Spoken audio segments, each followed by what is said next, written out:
Hello friends, welcome to channel bull track. दोस्तों, कुछ time पहले हमने ये खबर पढ़ा और सुना कि फ्रैंकलिन टेम्पल्टन ने अपने 6 म्यूचुअल फंड्स को फ्रीज कर दिया है, जिसकी वजह से काफी लोगों का पैसा उसमें अटक गया है। मेरे एक फ्रेंड के फ्रेंड ने भी मुझे अप्रोच किया क्योंकि उनका 10 लाख रुपए इन स्कीम्स में फंस गया था, तो उन्होंने मुझसे मदद मांगी। अनफॉर्चुनेटली मैं उनकी कोई हेल्प नहीं कर पाया क्योंकि मेरे बस में कुछ नहीं था। तो इस वीडियो के माध्यम से मैं आपके साथ कुछ फैक्ट्स शेयर करूंगा और आपको अवेयर करूंगा कि किस तरीके से इस तरीके के खतरों को हम अवॉइड कर सकते हैं।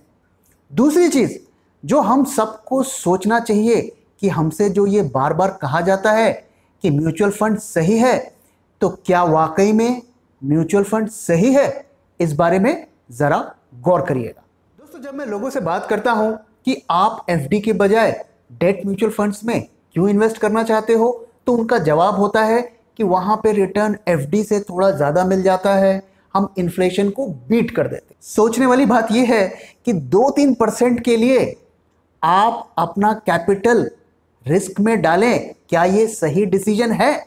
दूसरी चीज कि इन्फ्लेशन की जो एक्चुअल फिगर है जो हमें बताई जाती है, असल में इन्फ्लेशन उससे कहीं ज्यादा होता है। तो सही मायनों में अगर आप देखेंगे तो आप डेट फंड्स में इन्वेस्ट करके भी इन्फ्लेशन को सही मायने में बीट नहीं कर रहे हैं। दोस्तों, डेट मार्केट का नंबर 1 रूल यह होता है कि आपका कैपिटल सेफ रहना चाहिए। अगर आपको कैपिटल का रिस्क लेना है तो आप इक्विटी मार्केट में जाइए, वहां इन्वेस्ट करिए, क्योंकि वहां पे रिस्क भी ज्यादा होता है, रिवॉर्ड भी ज्यादा होता है।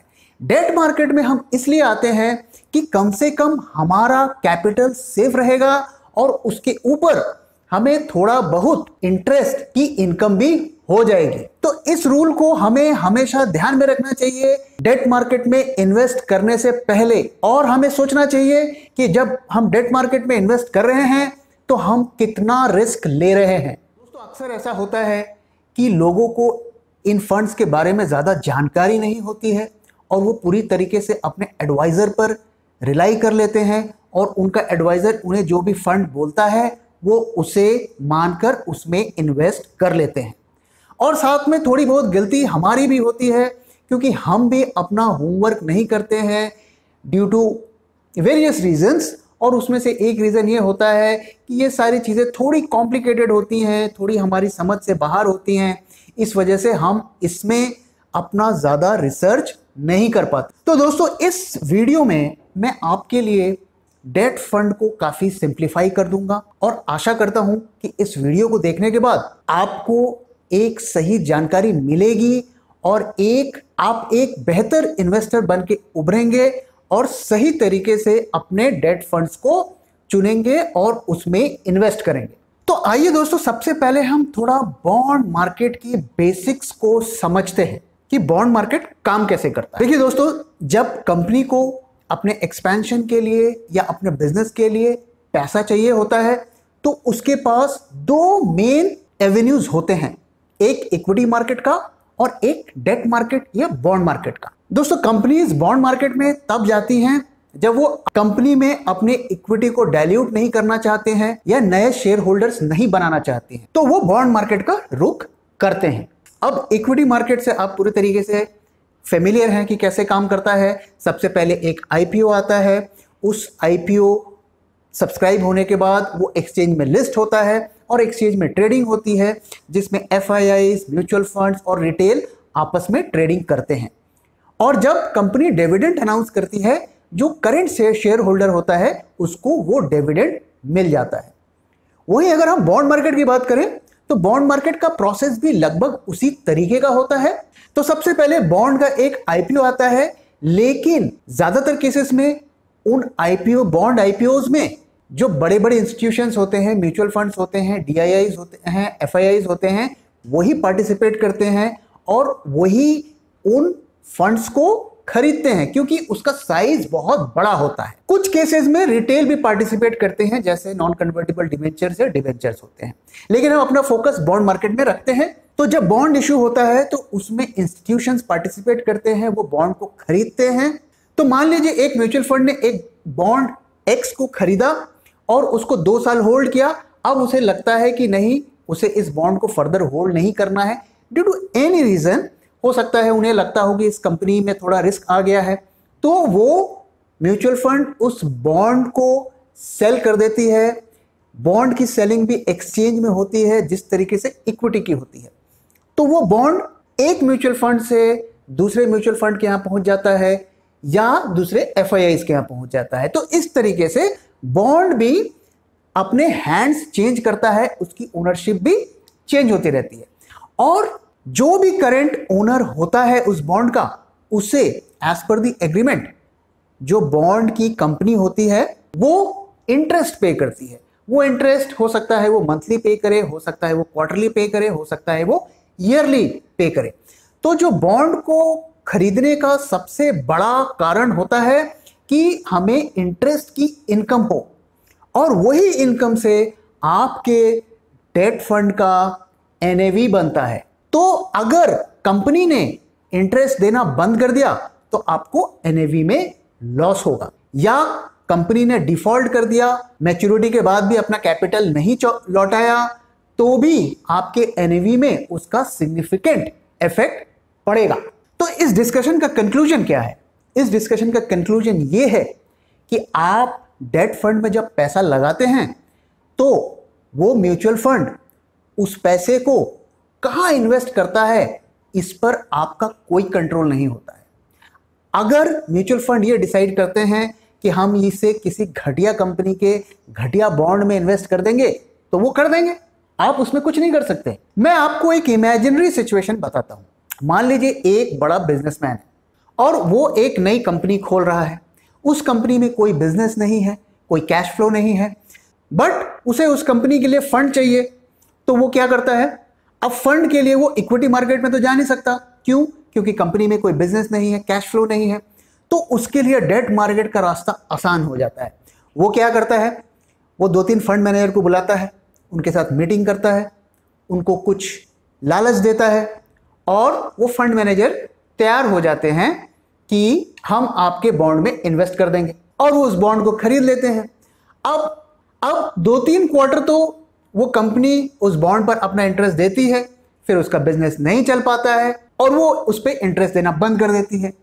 अब इसमें नुकसान किसका होगा? नुकसान तो उसी रिटेल यूजर का होगा जिसने उस फंड में इन्वेस्ट किया है, और उसका एनएवी जरूरत से ज्यादा कम हो जाएगा।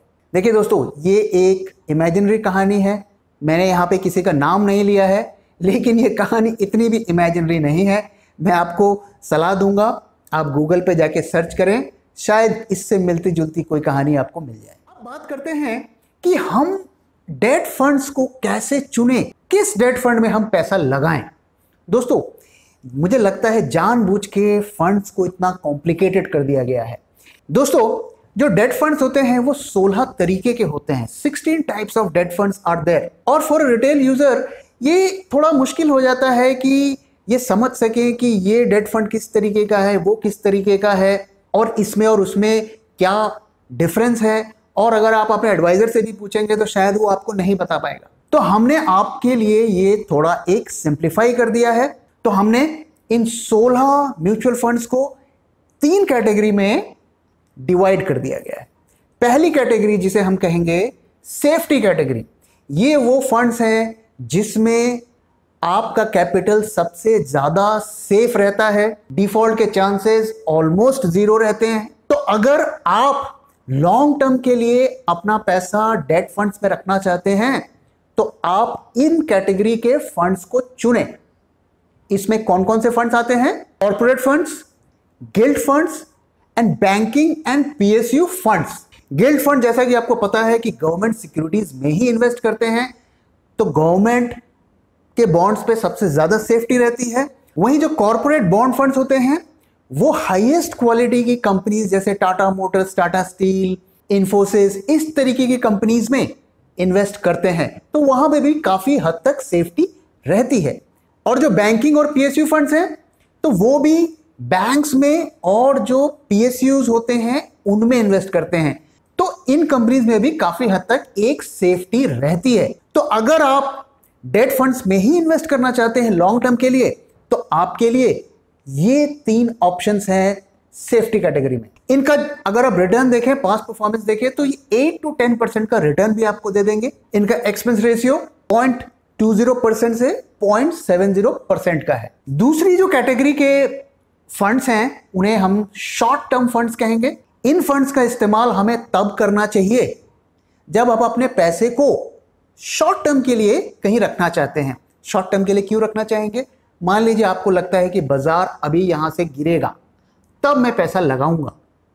अब अगर आप एफडी में पैसा लगाएंगे तो हो सकता है एफडी में आप पैसा लॉक हो जाए, आप उसे इजीली ब्रेक ना कर पाए, तो आप कुछ महीनों के लिए आप इन फंड्स में पैसा रख सकते हैं। तो इन फंड्स का पर्पस यही होता है कि आप चाहे 1 दिन, चाहे 2 दिन, चाहे 5 दिन, चाहे 10 दिन, जितने दिन भी आप चाहें, आप पैसे को पार्क कर सकते हैं। अब आप देखिए इन कैटेगरी में कितने सारे टाइप के फंड्स हैं। Overnight, short term, long term, ultra short term, low medium term, medium term, पता नहीं कितने तरीके के इन्होंने फंड्स बनाए हुए हैं। मैं आपको थोड़ा समझा देता हूं कि ये फंड्स क्या होते हैं। जैसे कि दोस्तों मैंने आपको बताया, बॉन्ड की एक मैच्योरिटी होती है। तो बॉन्ड की maturity from 1 day to 30 years तक हो सकती है। तो जो जैसे ओवरनाइट फंड है, तो वो उन बॉन्ड्स में इन्वेस्ट करते हैं या कमर्शियल पेपर्स में इन्वेस्ट करते हैं जिनकी मैच्योरिटी 1 दिन की होती है या 2 दिन की होती है। वही जो शॉर्ट टर्म फंड्स होते हैं, वो उन बॉन्ड्स में इन्वेस्ट करते हैं जिनकी मैच्योरिटी 1 मंथ की होती है या 2 मंथ्स की होती है। तो इस तरीके से आपके फंड जिस कैटेगरी के हैं, आप उस कैटेगरी के बॉन्ड्स में इन्वेस्ट करते हैं। अब यहां पर एक चीज गौर करिए, अगर एक बॉन्ड की मैच्योरिटी 1 डे है या 1 वीक है और एक बॉन्ड की मैच्योरिटी 1 ईयर है, तो इसमें से रिस्क किसमें ज्यादा है? ऑब्वियसली 1 साल वाले में ज्यादा रिस्क है, क्योंकि 1 साल में कुछ भी हो सकता है, लेकिन 1 दिन में कोई इवेंट होने के चांस कम है। तो जब भी आप इसमें से चुने, तो आप अगर वो फंड को चुनेंगे जो शॉर्ट ड्यूरेशन का बॉन्ड्स में इन्वेस्ट करता है, तो आप रिलेटिवली सेफ रहेंगे। लेकिन हमारे रिसर्च के हिसाब से सबसे ज्यादा रिस्क इस कैटेगरी के बॉन्ड्स में होता है। अगर आप गौर से देखें तो फ्रैंकलिन टेम्पल्टन के जो फंड्स ने फ्रीज किया था वो इन्हीं कैटेगरी के थे।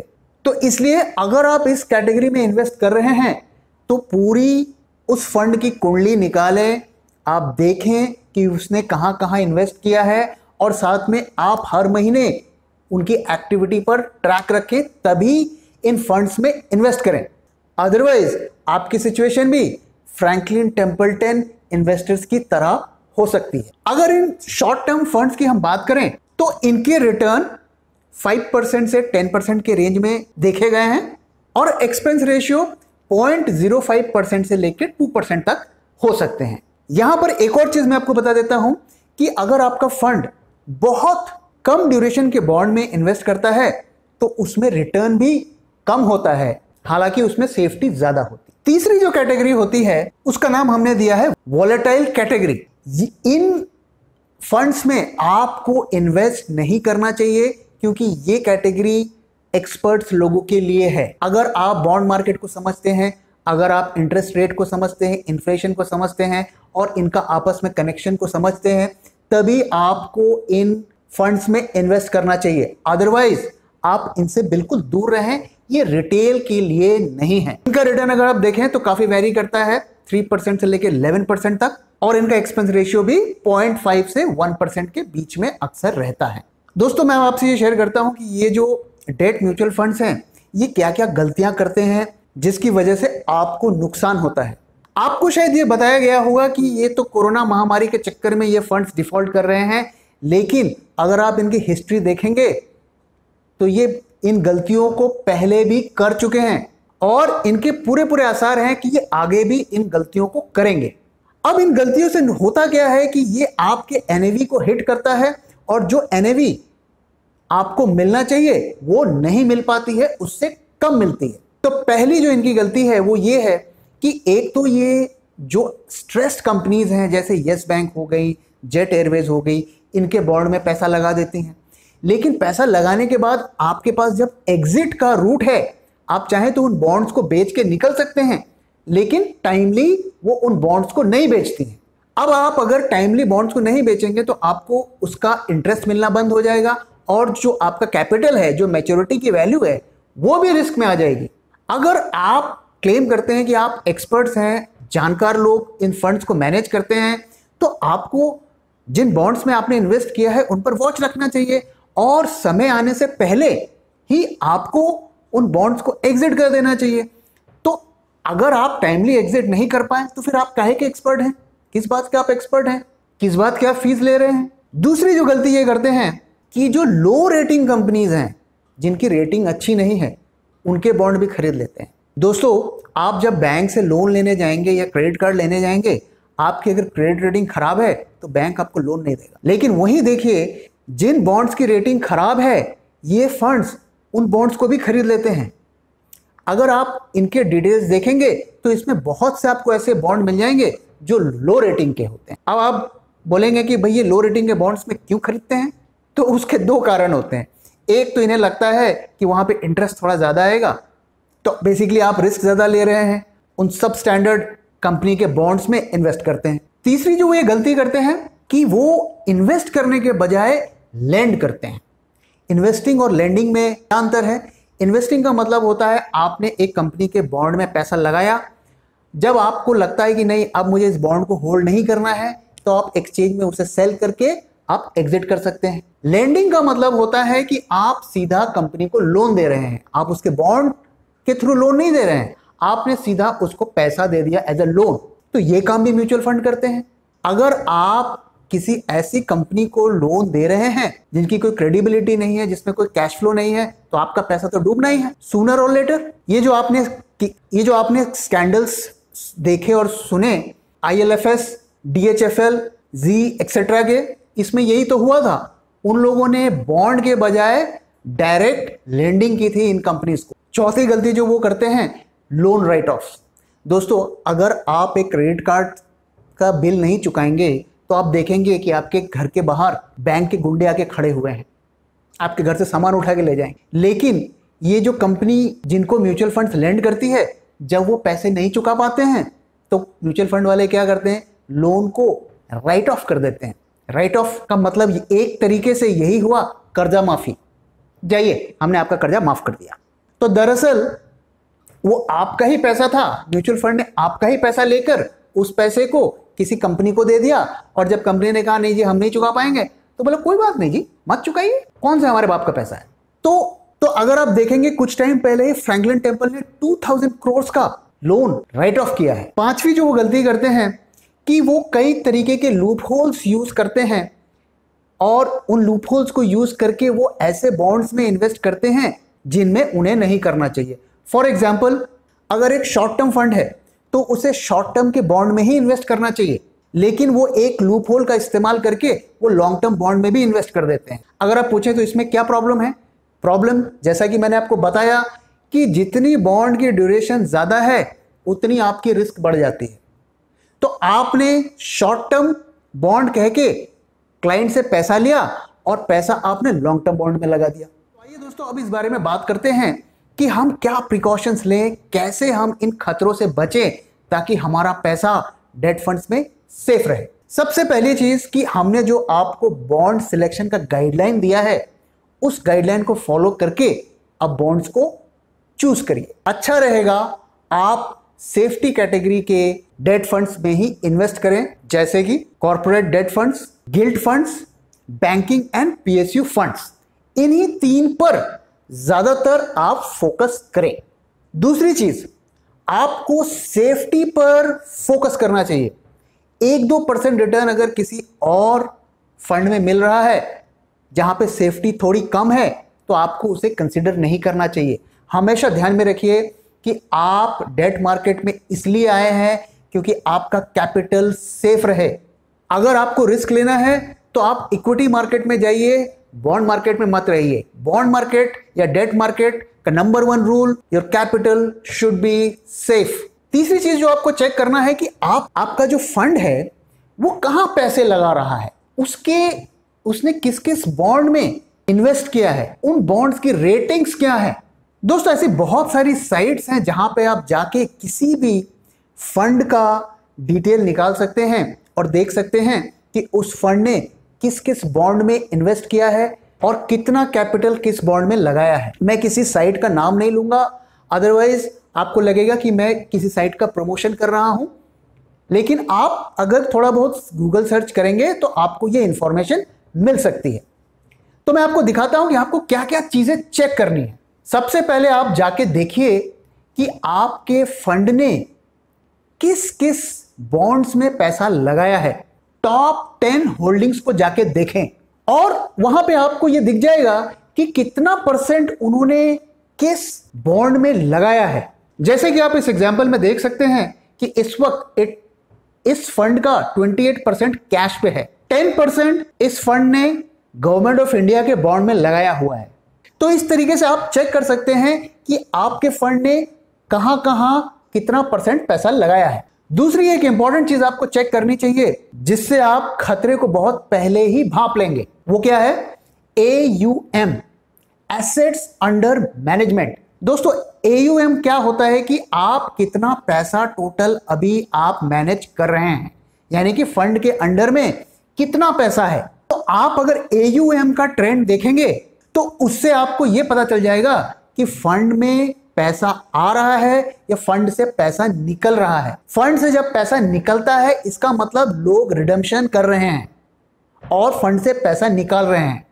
तो अगर एक ड्रास्टिकली AUM गिरता है तो ये एक रिस्क होता है। जैसा कि आप इस एग्जाम्पल में देखें तो फरवरी और मार्च में एक फॉल दिखा AUM में, हालांकि उसके बाद वो फॉल नहीं आया, लेकिन अगर आप देख रहे हैं कि 3-4 महीने से लगातार AUM काफी गिर रहा है तो आप इसे एक खतरे का संकेत मान सकते हैं। अगली चीज जो आपको देखना चाहिए कि आपका जो फंड जिन बॉन्ड्स में पैसे लगा रहा है उनकी रेटिंग क्या है। दोस्तों जब भी कोई मार्केट में बॉन्ड आता है तो उन्हें कुछ इंडिपेंडेंट कंपनीज जैसे ICRA, इंडिया रेटिंग एटसेट्रा, इस तरीके की कंपनीज उन्हें रेट करती हैं। तो जो हाईएस्ट क्वालिटी की रेटिंग होती है वो AAA होती हैं।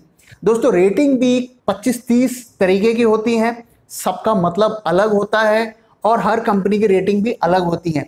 इसलिए बहुत इंपॉर्टेंट है कि जब भी आप पैसा लगाएं तो जाकर चेक करें कि जो टॉप 10 होल्डिंग्स हैं उस बॉन्ड की, उनकी रेटिंग्स क्या है। मैं आपको डिस्क्रिप्शन बॉक्स में एक लिंक दे दूंगा जहां पर रेटिंग्स का मतलब समझाया गया है, आप चाहें तो इसे रेफर कर सकते हैं। लेकिन अच्छा रहेगा आप जिस एडवाइजर या जिस प्लेटफॉर्म के द्वारा इस फंड में इन्वेस्ट कर रहे हैं वहां पे आप रेटिंग्स को जाकर चेक करें। मैं आपको एक जनरल रूल बता देता हूं कि आपको यह देखना है कि AAA रेटिंग्स में उस फंड के सबसे ज्यादा इन्वेस्टमेंट हो, तभी हम उसे सेफ मानेंगे। दोस्तों इसी के साथ इस वीडियो को यहां पे खत्म करता हूं। दोस्तों ये एक कॉम्प्लेक्स टॉपिक था, मैंने कोशिश की कि इसे थोड़ा सिंप्लीफाई कर सकूं और थोड़ा एक आसान तरीके से आपको समझा सकूं। आशा करता हूं आपको ये वीडियो पसंद आया, और अगर पसंद आया है तो प्लीज़ वीडियो को लाइक करें, अपने दोस्तों के साथ शेयर करें और हमारे चैनल को सब्सक्राइब करें।